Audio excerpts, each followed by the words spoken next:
May baby akong nakapasok, oh. May baby akong nakapasok sa loob ng cabinet namin. Ayan, oh. Ayan, tinanggal ko nga guys yung mga damitan ko. Ay, mga damit ko pala. Ayan, oh. Tapos nilinisan ko kasi may mga ganito guys, oh. Hindi ko alam kung bakit nagkakaroon ng ganyan, oh. Tapos itong baby ko, ayan, pumasok sa loob, oh. Guys, nakatapos natin magtupi.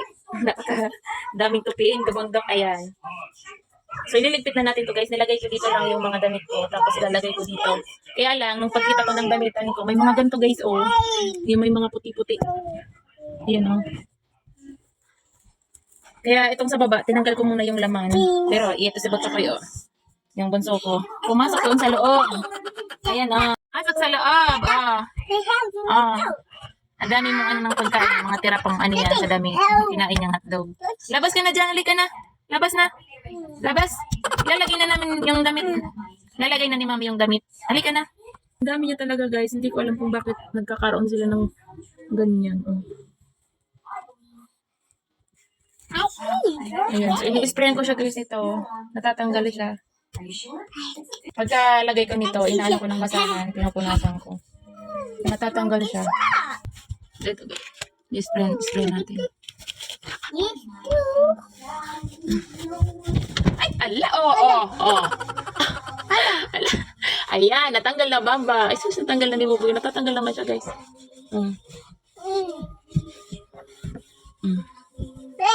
Oh, ala, tingnan mo na yung nangyari. Oh, sus, kaya, nanggaling talaga ng baby. Alis na! Pinagpapawisan na tayo. Tingnan nyo na lang, oh. Asa lang ginala ni Buboy. Di ba, Chokoy? Asan yung baby dyan, ah? Ah, ayan na, Ay! Yabaon talaga ni Mami, yabaon. At sa hinaba-haba ng oras ng aking pag-aayos ng aming damitan, sa wakas naayos ko na din siya. So, ito yung damitan namin. Sobrang gulo talaga kanina. Ito talaga yung struggle ko sa pagliligpit at paglilinis dito sa aming bahay kasi may baby talaga akong super makukulit. So, kailangan mo talaga ng mahabang pasensya. So, ayan guys, tapos ko na maligpit. After ko nga magligpit ng aming gamitan, kinabukasan ito, naglilinis ako dito sa aming kwarto kasi nga napansin ko ang dami-dami ng nakalagay na mga kalat dito sa aming kwarto. At ito nga, inalis ko yung mga gamit dito sa ibabaw ng cabinet namin kasi sobra talagang alikabok na dyan. After punasan ko nga yung ibabaw ng cabinet namin, ito naman yung napansin ko dito sa sahig namin. Yung napagtakpan kasi ng carpet ng linoleum is medyo bumaho siya. So napansin ko nga, ayan, may mga tubig-tubig na sa ilalim. Kaya tinanggal ko na siya at pinunasan ko dyan sa ilalim. Inilabas ko muna nga itong carpet namin. Pagka gumamit ka naman talaga ng linoleum sa sahig, ito naman talaga yung magiging resulta pag matagal mo siyang hindi napupunasan at nalilinisan sa ilalim. Sobra talagang nangangamoy to. Mga isang buwan ko nga to hindi napansin at nalinisan sa ilalim. Kaya ito mga ilang beses ko talaga siya pinunasan. Siguro mga 4 na beses ko siya pinaulit-ulit at nilagyan ko nga siya ng sabon para matanggal yung dulas. Sinid ko nga dito yung kalahating araw ko para malinisan itong buong kwarto namin kasi sobra talagang kalat na. At ayan, napansin ko nga itong carpet namin medyo nga bumabaho na. At ayun pala sa ilalim nito may mga pumapasok na mga ipis. So ayan talaga, hindi ko na talaga siya mapigilang hindi linisan. Kasi sa ibabaw lang yung malinis niya, sa ilalim pala merong mga dumi. Dito kasi sa amin, kahit anong linis mo dito ay may pumapasok talagang ipis. Kahit nga malinis yung bahay, may papasukan talaga ng ipis.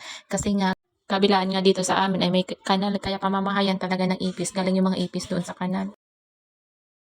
Ito talaga yung mga struggle ng mga full-time housewife. Pagka maglilinis ka na talaga, kailangan mo talaga hatiin yung oras mo sa mga bata at dito sa loob ng bahay.